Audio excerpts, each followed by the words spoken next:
16 मई की शाम करीब 5 बजे आई तूफान की वजह से फरीदाबाद में बिजली विभाग का भारी नुकसान हुआ है और इसी के चलते आम जनता भी बिजली न आने की वजह से 48 घंटे के बाद भी परेशान दिखाई दे रही है। और अगर इस नुकसान की हम अगर बात करें तो आप तस्वीरों में साफ तौर से देख सकते हैं कि किस तरह से बिजली विभाग का नुकसान हुआ है। पूरे खंभे और काफ़ी संख्या में ट्रांसफार्मर गिरे हैं और अब उन्हें दुरुस्त करने की कार्रवाई बिजली विभाग की तरफ से शुरू कर दी गई है। आप साफ तौर से देखेंगे रूरल एरिया में भी काफी बड़ा नुकसान हुआ है। बताया जा रहा है कि 1000 से ज्यादा जो पोल हैं वो गिर चुके हैं, ट्रांसफार्मर भी करीब 100 के करीब गिरे हैं और इसी के चलते काफी मशक्कत अब बिजली विभाग को करनी पड़ रही है। खुद मौके पर अधिकारी हैं और जो जानकारी सामने आ रही है कि तमाम जो बिजली कर्मचारी और अधिकारी हैं जिले के, उनकी छुट्टी भी रद्द कर दी गई है और युद्ध स्तर पर अब बिजली आपूर्ति बहाल करने के लिए कोशिशें की जा रही हैं। खुद जो बिजली विभाग के एससी हैं जितेंद्र ढोल और एक्शन और बाकी एसडी और जेई भी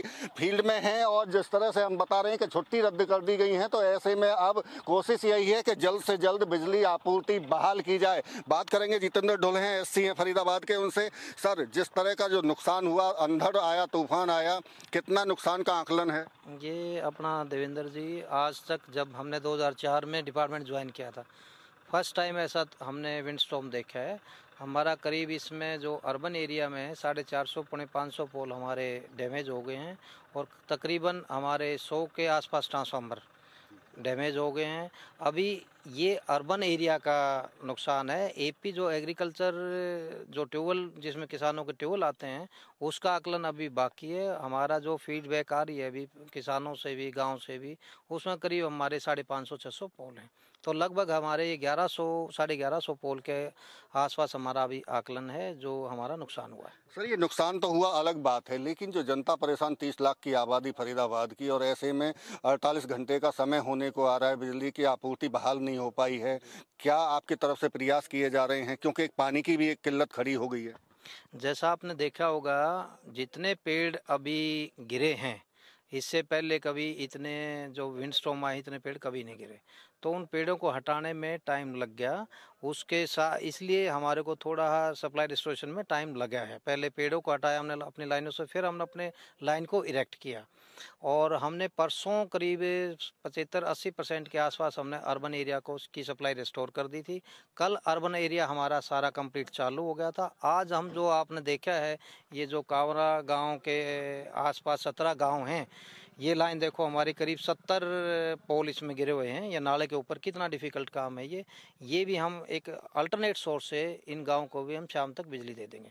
जिस तरह से आप जिक्र कर रहे हैं कि कल शाम तक आप बिजली पूरे उपलब्ध करा देंगे, इसके पीछे जो मेन पावर है उसको लेकर क्या छुट्टियां रद्द करने की बात भी सामने आ रही थी? छुट्टियां तो हमारी परसों जैसे मिड स्टॉर्म आया है, ये हमारा ऑलरेडी स्टैंडिंग इंस्ट्रक्शन ही है। जब भी इमरजेंसी आती है हमारा कोई स्टाफ छुट्टी, हम परसों से सभी, मैं भी, हमारे एक्शन एसडीओ, जेई और सभी स्टाफ मेंबर, हम परसों से कंटिन्यू काम कर रहे हैं और साइटों पे ही हैं। छुट्टी किसी की नहीं है, अभी सभी छुट्टियां कैंसिल कर दी गई। पानी के लिहाज से देखा जाए तो लाइफलाइन है रेनीवेल फरीदाबाद की, वो भी बंद हुई, तो उसको लेकर क्या रेनीवेल के की सप्लाई रिस्टोर हो गई है? रेनीवेल का जो ददसैया का मेन सप्लाई है वो कल हमने रिस्टोर कर दी थी। अब जो ये इनकी, इसको लाइन नंबर 4 बोलते हैं, इस लाइन को हम शाम तक रिस्टोर कर देंगे। इस लाइन पे करीब हमारे 70 पोल टूटे हुए हैं। जिस तरह से सर गर्मी का मौसम है और ऐसे में जनता भी कहीं ना कहीं गुस्से में दिखाई दे रही है, कई जगह जाम भी लगाने की बात सामने आ रही हैं, क्या आश्वासन देना चाहेंगे, क्या अपील लोगों से करना चाहेंगे? देखो, जनता से मेरी रिक्वेस्ट है भाई, इतना बड़ा ये सिस्टम डैमेज हुआ है, उसमें जनता ने तो उल्टा हमारे को सहयोग देना चाहिए। जाम तो तब लगाते हैं जब कोई साइट पे कर्मचारी ना मिले, कोई काम करता है। जब मैं साथ में, मेरी टीम के साथ हम परसों से खड़े हैं, तो उसमें जाम वाली स्थिति तो आनी नहीं चाहिए। जनता ने तो उल्टा सहयोग करना चाहिए।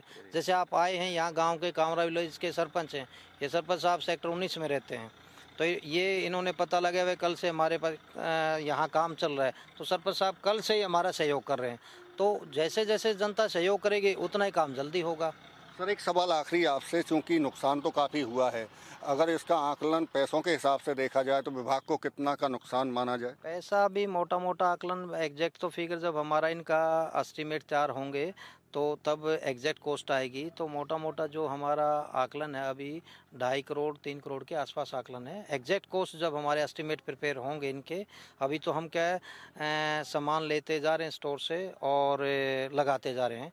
इनके एस्टिमेट बनेंगे, जब बुकिंग आएगी एग्जैक्ट वैल्यू उसमें आएगी। फिलहाल जो हमारा अनुमान है वो 2.5 से 3 करोड़ का नुकसान है। एक छोटा सा सवाल और है आपसे, चूंकि स्टोर की आपने जिक्र किया है कि स्टोर से सामान आप ले रहे हैं, क्या सामान की उपलब्धता पूरी है? हाँ, सामान की उपलब्धता पूरी है। हमारी मैनेजमेंट इस मामले में पूरी तत्परता से हमारा सहयोग कर रही है। और सामान आज हमारा, आप संडे को जाओगे तो हमारा स्टोर खुला है, कल भी स्टोर लेट तक खुला था, तो सामान की हमें कोई दिक्कत नहीं आ रही। बिल्कुल, ये थे हमारे साथ में फरीदाबाद के एससी जितेंद्र ढुल, जो जानकारी दे रहे हैं कि कितना बड़ा नुकसान बिजली विभाग का हुआ है और उससे भी बड़ा नुकसान जनता को झेलना पड़ रहा है कि उन्हें अभी तक बिजली उपलब्ध नहीं हो पा रही है। लेकिन अब भरोसा दिया जा रहा है विभाग की तरफ से कि आज पूरी तरह से सप्लाई को सुचारू रूप से चालू कर दिया जाएगा। और जहाँ तक पीने के पानी की बात है तो वो भी रेन्यूएल को चालू कर दिए गए हैं और आज ही रेन्यूएल दूसरे जो हैं उनको भी चालू कर दिया जाएगा। लेकिन सबसे बड़ा जो अगर कहें तो 20 से 25 साल के इतिहास में